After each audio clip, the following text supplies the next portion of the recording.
Assalamualaikum warahmatullahi wabarakatuh.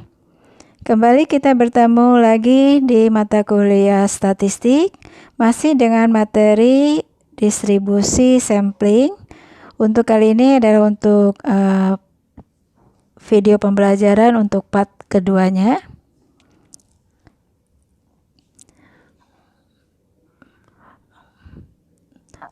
Oke, mari kita lanjutkan. Pengertian distribusi sampling. Distribusi sampling adalah distribusi dari besaran statistik seperti rata-rata, simpangan baku, proporsi, atau presentase yang mungkin muncul dari sampel-sampel. Distribusi dari rata-rata sampel disebut distribusi sampling rata-rata atau distribusi rata-rata sampel. Distribusi dari proporsi sampel disebut distribusi sampling proporsi atau disebut juga distribusi proporsi sampel dan sebagainya. Contohnya, jika besar populasi adalah 3, berarti di sini N besar sama dengan 3. Misalkan A, B, C, kemudian diambil sampel berukuran 2. Dalam hal ini berarti N kecil sama dengan 2. Maka akan diperoleh 3 sampel, yaitu AB, BC, AC. Sampelnya tanpa pengembalian. Dari ketiga sampel tersebut dihitung rata-ratanya, maka didapatkan 3 rata-rata sampel. 3 rata-rata sampel tersebut membentuk suatu distribusi, disebut distribusi sampling rata-rata atau distribusi rata-rata sampel.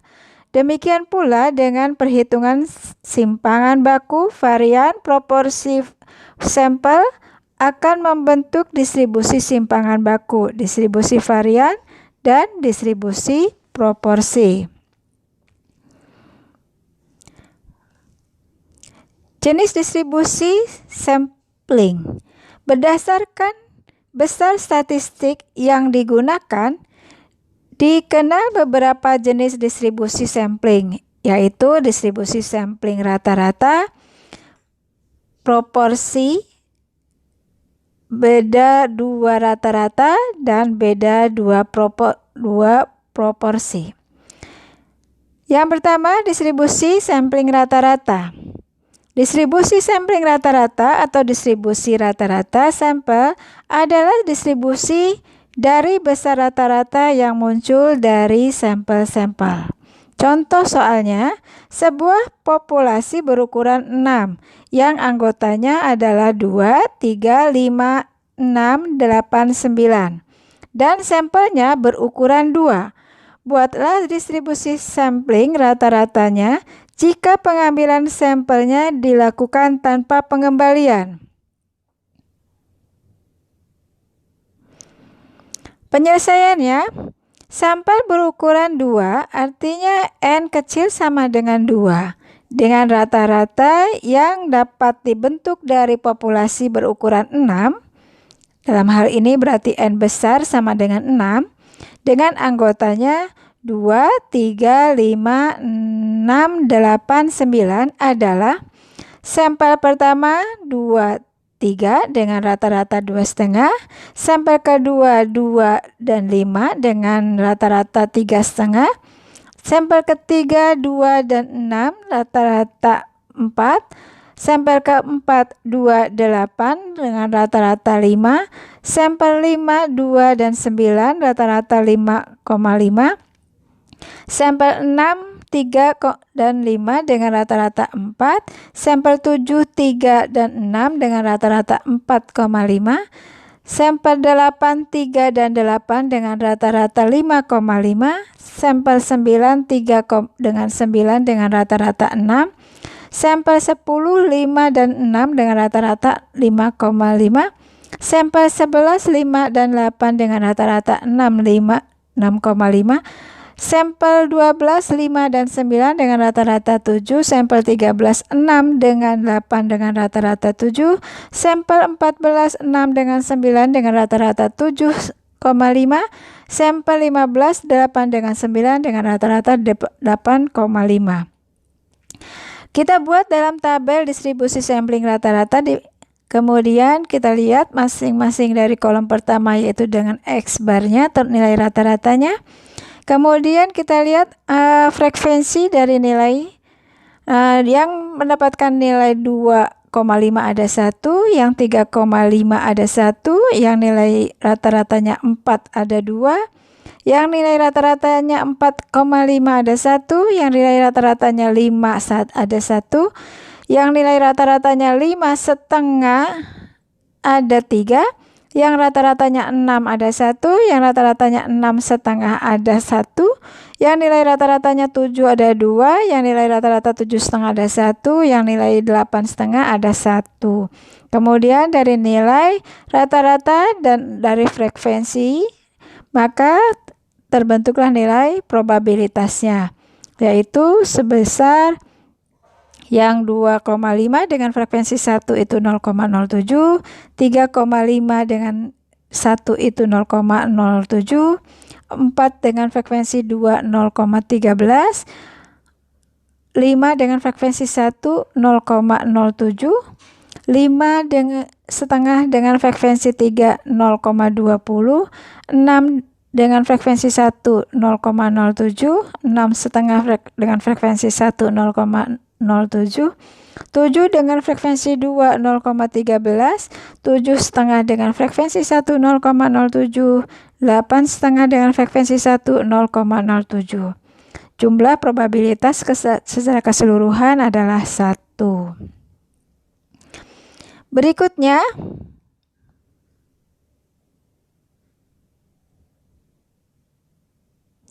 pada distribusi rata-rata berlaku hal-hal berikut.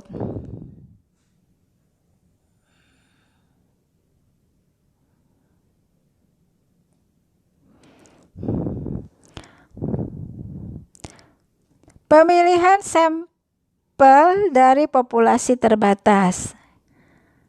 Bila populasi terbatas yang berukuran N dan distribusi normal dengan rata-rata mu dan simpangan baku sigma, rata-rata sampel X bar yang didasarkan pada sampling random berukuran N kecil dan dipilih dari populasi di atas akan memiliki distribusi normal dengan rata-rata dan simpangan baku seperti ini.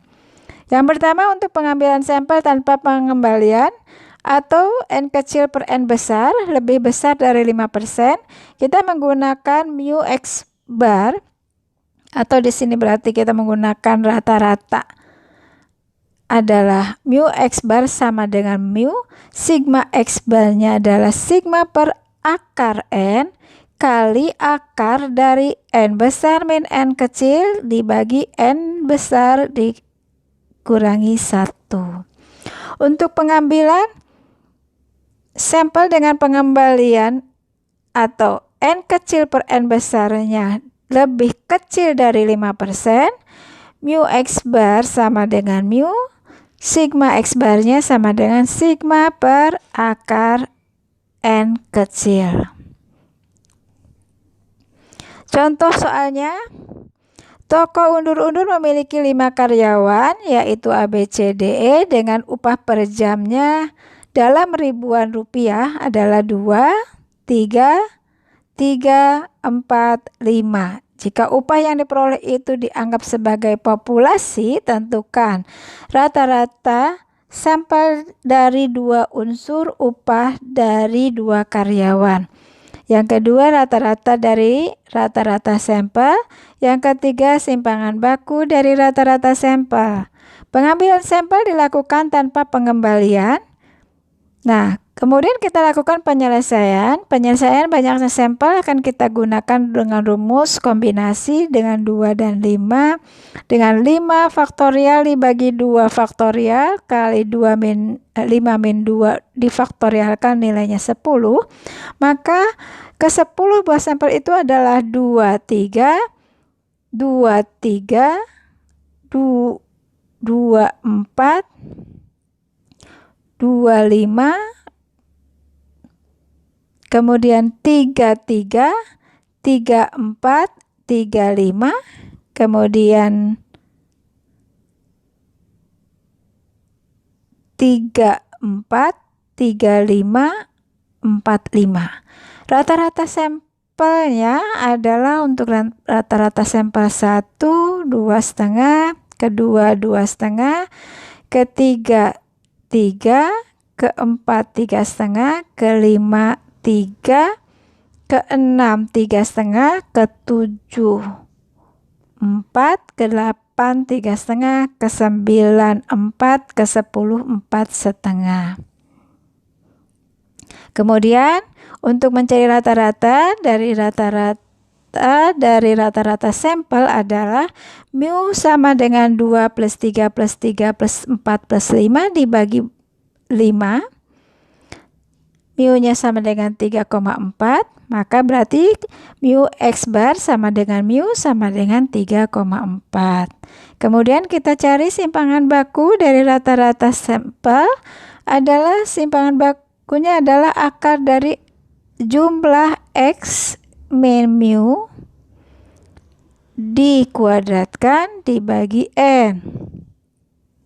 2 dikurangi 3,4 dikuadratkan ditambah 3 min 3,4 dikuadratkan ditambah 3 min 3,4 dikuadratkan ditambah 4 min 3,4 dikuadratkan ditambah 5 min 3,4 dikuadratkan dibagi 5. Nah, menjadi 1,02. Nah, kemudian sigma X barnya adalah sigma dibagi akar N kali N besar dikurangi N kecil dibagi N besar dikurangi 1. Sama dengan 1,02 dibagi akar 2 dikalikan N min 2, 5 min 2 dibagi 5 min 1. Nilainya adalah 0,62.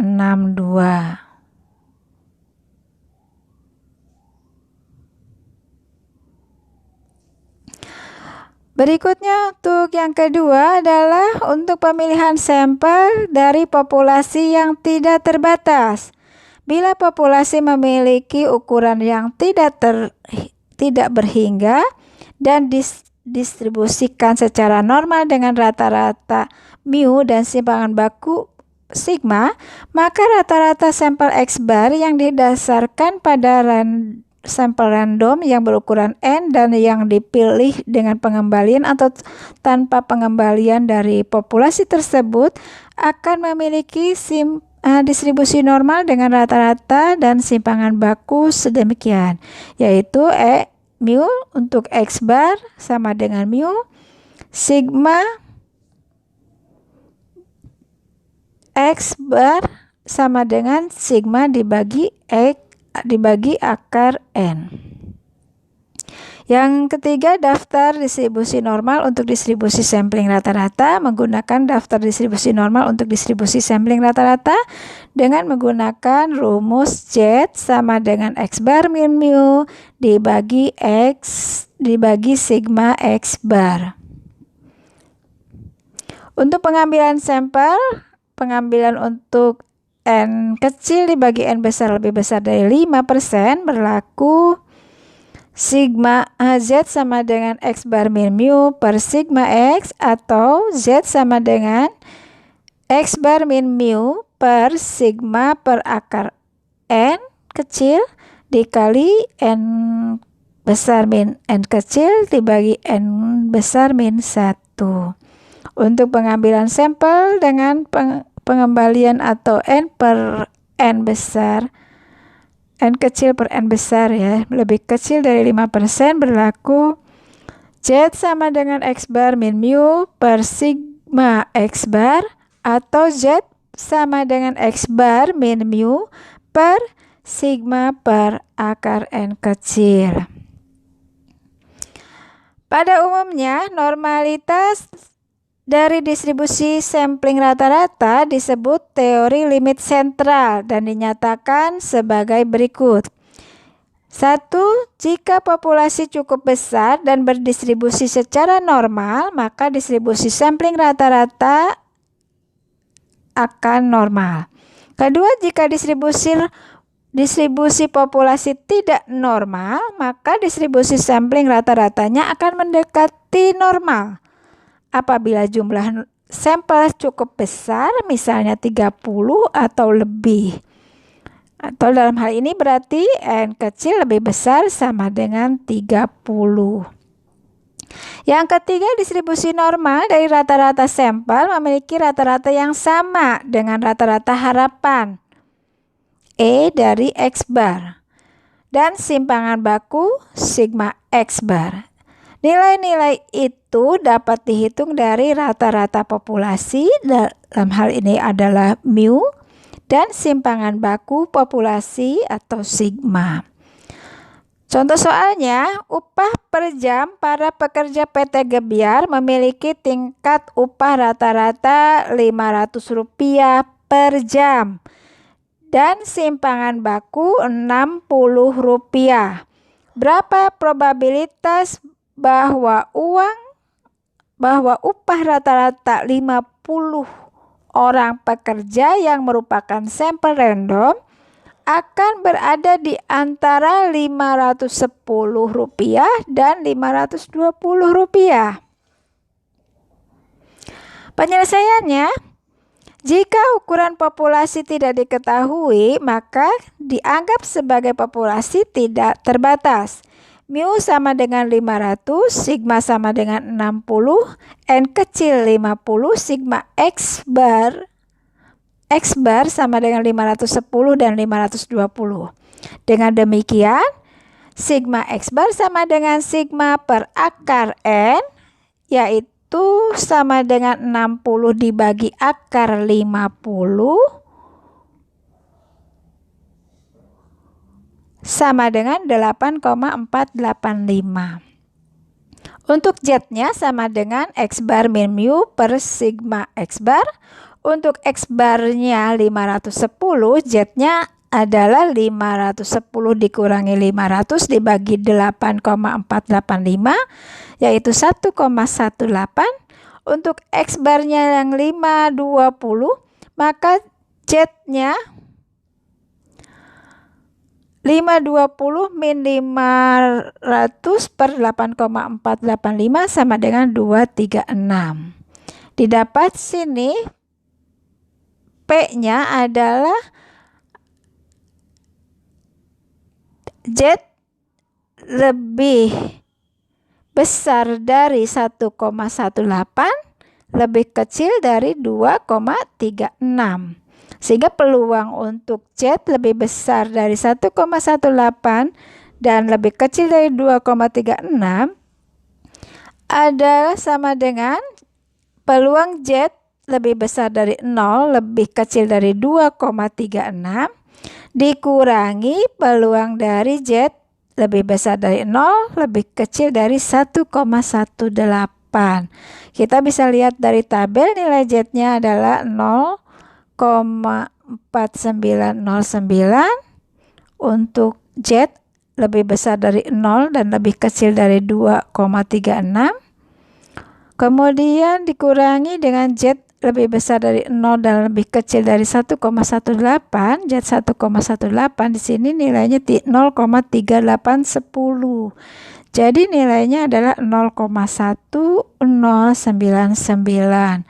Jadi probabilitas bahwa upah rata-rata dari sampel berada di antara 510 dan Rp510 dan Rp520 adalah 0,1099 atau 10,99%, atau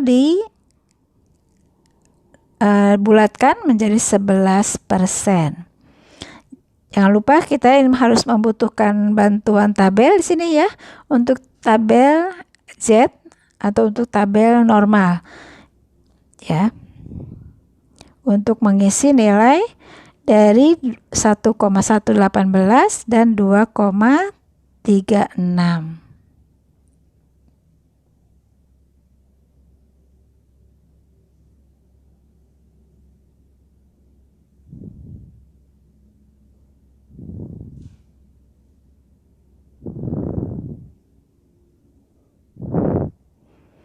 Berikutnya adalah distribusi sampling proporsi.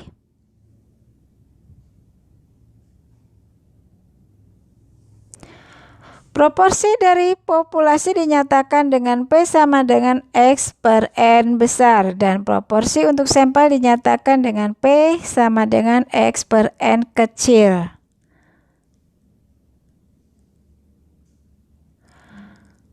Distribusi sampling proporsi adalah distribusi dari proporsi atau presentasi yang diperoleh dari semua sampel sama besar yang mungkin dari satu populasi. Distribusi sampling proporsi juga memiliki arti yang penting seperti halnya distribusi sampling rata-rata.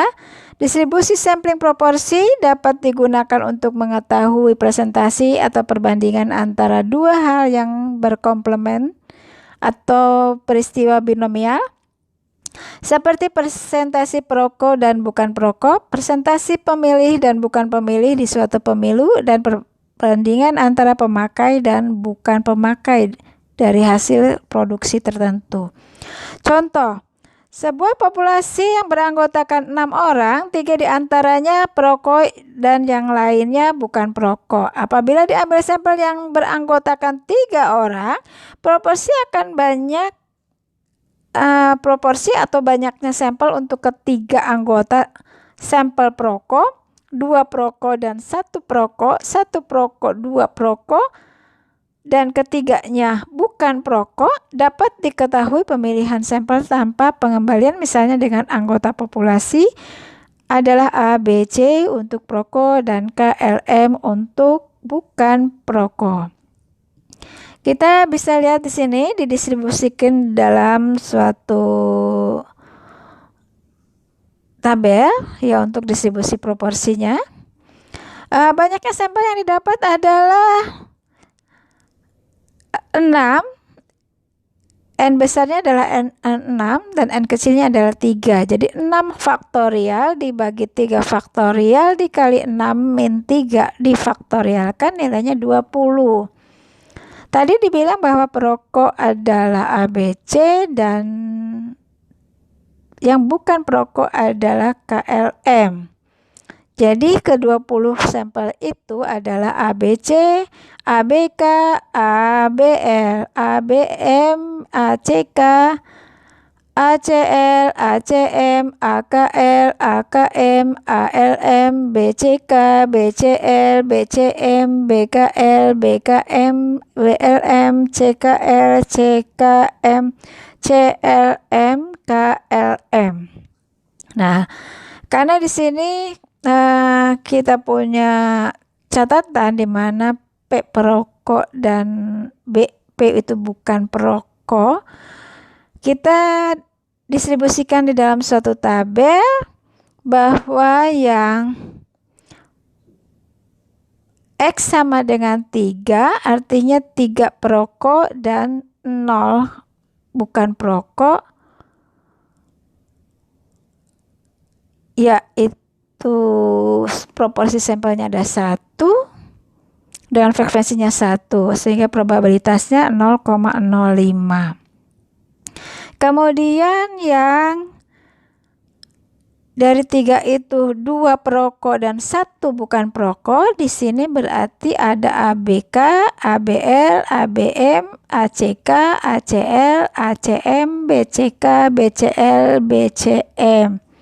Berarti frekuensinya atau banyaknya itu ada 9.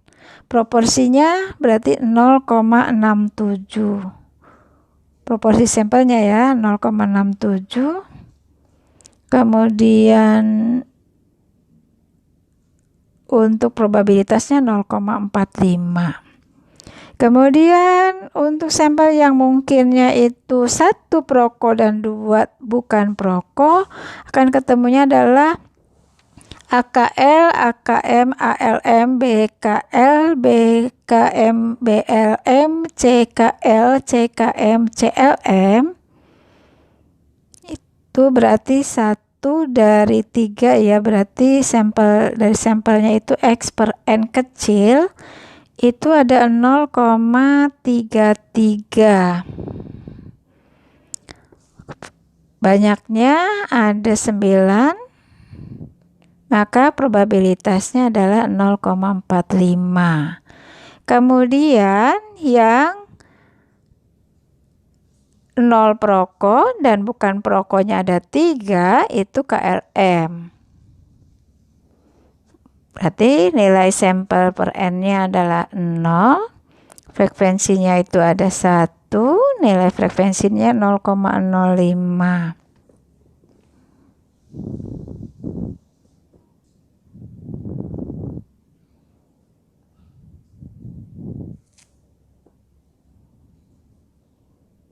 Oke, berikutnya kita hitung pada distribusi sampling proporsi akan berlaku sebagai berikut. Untuk pengambilan sampel dengan pengembalian atau jika ukuran populasi besar dibandingkan dengan ukuran sampel yaitu N kecil per N besar lebih kecil sama dengan 5%, itu memiliki rata-rata dan simpangan baku di mana mu P sama dengan P, mu P sama dengan akar dari P kali 1 min P per N kecil sama dengan akar PQ per N kecil. Keterangan di sini P besar adalah proporsi kejadian sukses dan Q-nya adalah proporsi kejadian gagal, di mana Q ini sama dengan 1 min P.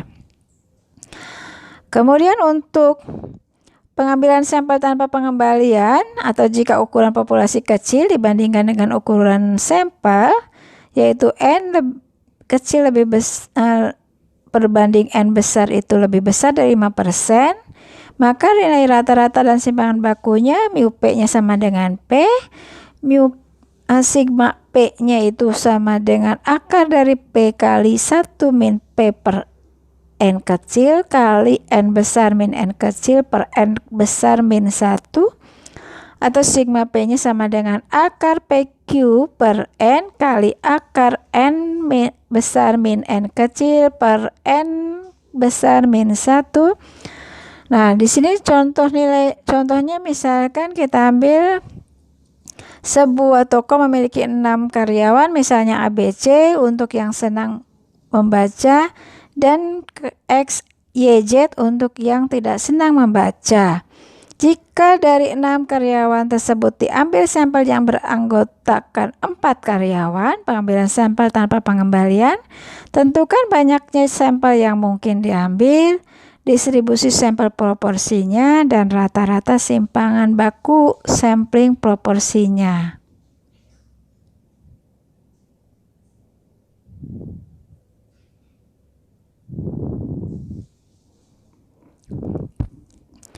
Dari penyelesaiannya, maka banyaknya sampel yang mungkin adalah dengan kombinasi N besar dan N kecilnya itu 4 dan 6. Maka 6 faktorial per 4 faktorial dikali 6 min 4 difaktorialkan itu adalah 15. Berarti di sini ada 15 buah sampel. Ke-15 sampel itu 1 senang membaca dan 3 tidak senang. Berarti C13 dengan C33 itu sama dengan 3 kali 1 sama dengan 3, yaitu X, Y, Z, BX, Y, Z, CX, Y, Z. Kemudian yang kedua 2 senang membaca dan 2 tidak, maka berarti C23 kali C23 adalah 3 kali 3, 9. Berarti siapa itu? AB, XY, AB, XZ, AB, YZ, AC, XY, AC, XZ, AC, YZ, BC, XY, BC, XZ, dan BC, YZ. Untuk 3 senang membaca dan 1 tidak, maka berarti C33 dengan C13 yaitu 1 kali 3 sama dengan 3.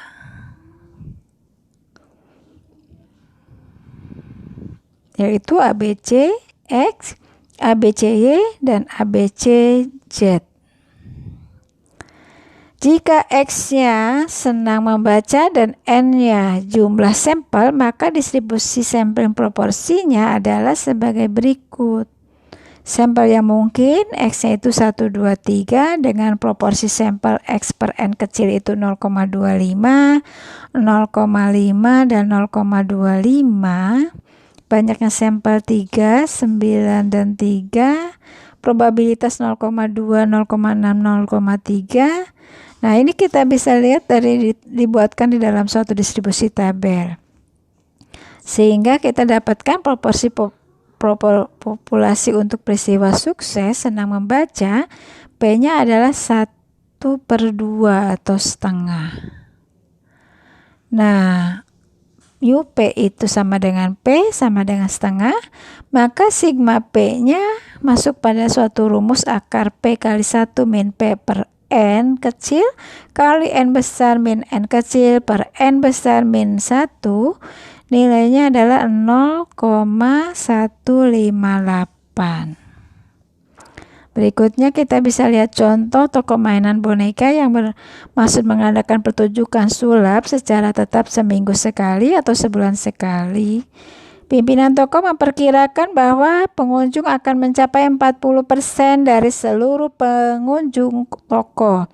Dalam interval waktu yang sama, jika dari hasil sampel diketahui probabilitas proporsi yang mengikuti acara sulap itu hanya 15% atau lebih di bawah rata-rata populasi, maka acara itu diadakan sebulan sekali. Untuk itu setiap pengunjung diberi kuesioner dan dari jawabannya dianggap 500 sebagai sampel. Hasil sampel menunjukkan 175 pengunjung mengikuti acara tersebut. Menurut pendapat Anda, sebaiknya acara sulap diadakan seminggu sekali atau sebulan sekali ya. Nah, kita selesaikan. P-nya 40%, yaitu 0,4 ya. N-nya yang diambil adalah 500 sebagai sampel. Maka peluangnya di sini adalah 175 dari pengunjung yang mengikuti acara dibagi sampelnya 500 itu 0,35.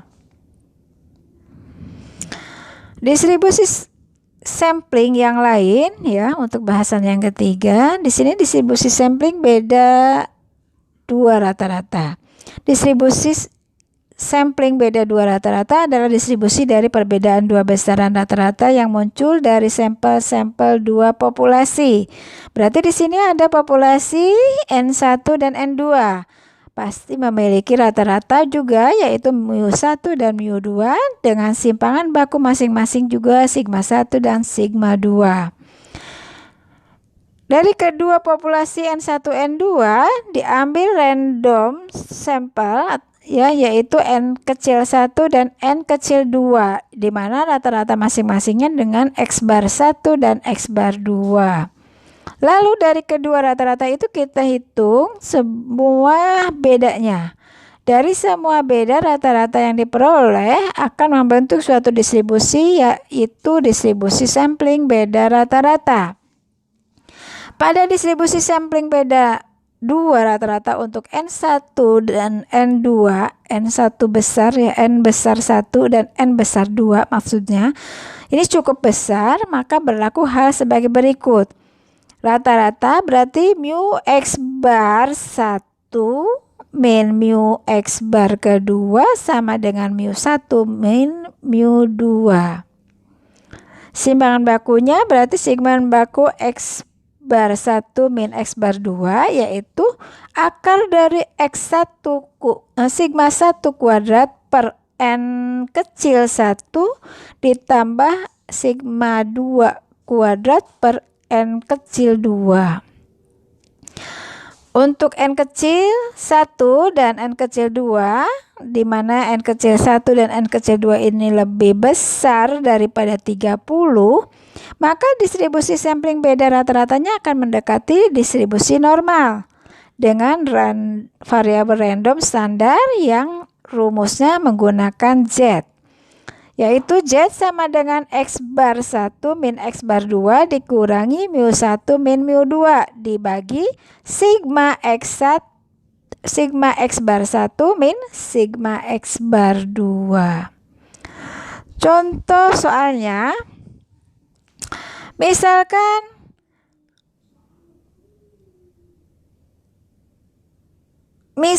kita ambil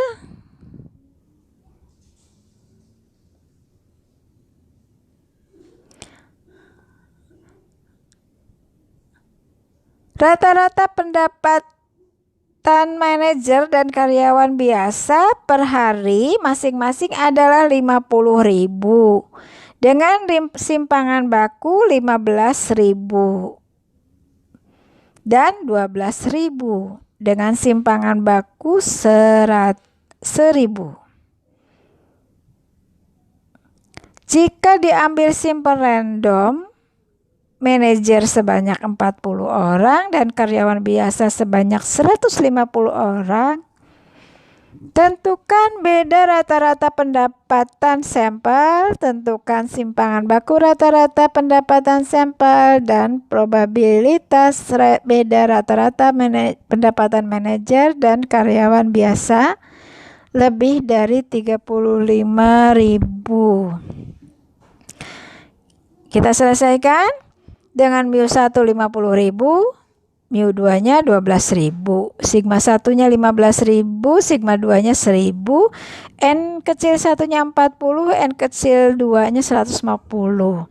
Maka rata-ratanya mu X bar 1 min mu X bar 2 itu sama dengan mu 1 min mu 2, 50.000 dikurangi 12.000. Berarti nilainya adalah 38.000.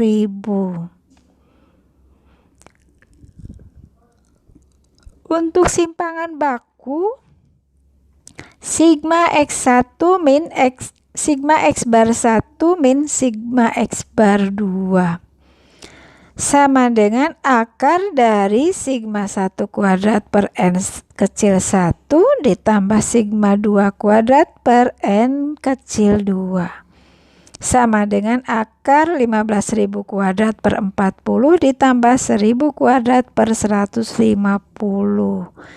Nilainya menjadi 373,11. Kemudian kita cari nilai Z-nya. X bar 1 min X bar 2 dikurangi mu 1 min mu 2 itu berarti 35.000 dikurangi 38.000 dibagi sigma X bar 1 min X bar 2 yaitu 2,373,11 2,373,11 berarti nilainya minus 1,26. Berapa peluang X bar 1 min X bar 2 lebih besar dari 35.000? Maka berarti peluangnya sama dengan peluang Z lebih besar dari 1,26. Berarti nilainya 0,5 ditambah, lihat tabel untuk 1,26 itu 0,3962, maka nilainya berarti 0,8962 atau 89,62%.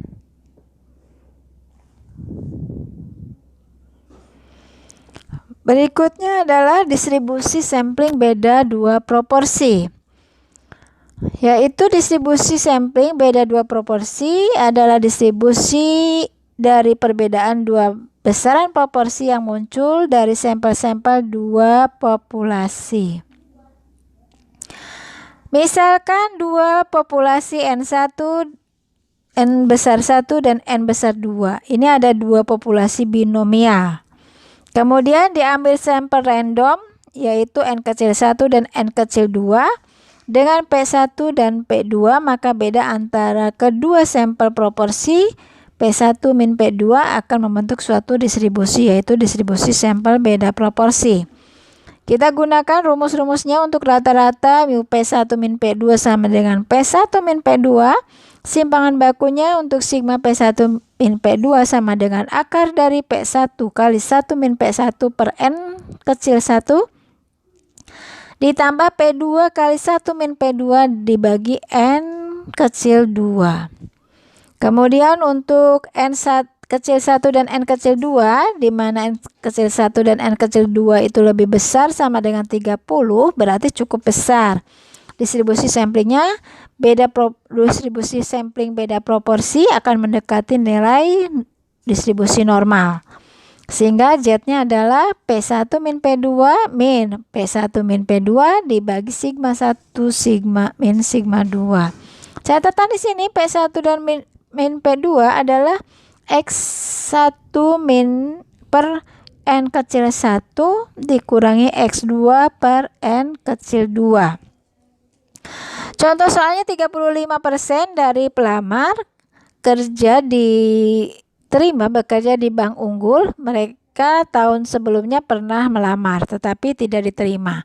Sebanyak 30% dan pelamar kerja yang belum pernah melamar di tahun sebelumnya tahun ini diterima di bank tersebut. Apabila diambil sampel random sebanyak 250 pelamar, baik yang belum pernah melamar maupun yang pernah melamar, berapa probabilitas bahwa beda proporsi yang pernah melamar dan akhirnya diterima tahun ini dengan yang belum pernah melamar yang juga diterima tahun ini adalah 2%. Berarti P1 adalah 35% atau 0,35 dengan N kecil satunya 250. Untuk P2-nya 30% atau 0,3 dengan N2 kecilnya adalah 250. Maka P1 min P2 adalah 2% atau 0,02. Masukkan nilai Z dengan P1 min P2 dikurangi P1 min P2 per sigma P1 min P2. Nilainya kita masukkan sehingga mendapatkan nilai min 0,71. Kita lihat dari tabel nilai Z untuk 0,71, maka Z lebih kecil sama dengan min 0,71 pada posisi ada di sebelah kiri, maka berarti di sini P untuk Z lebih kecil dari 0,71 itu 0,5 dikurangi 0,2612, yaitu 0,2388 atau 23,88. Oke, sampai sini dulu bahasan untuk distribusi sampling untuk part kedua ya. Ini kita selesaikan. Sekian dan terima kasih. Assalamualaikum warahmatullahi wabarakatuh.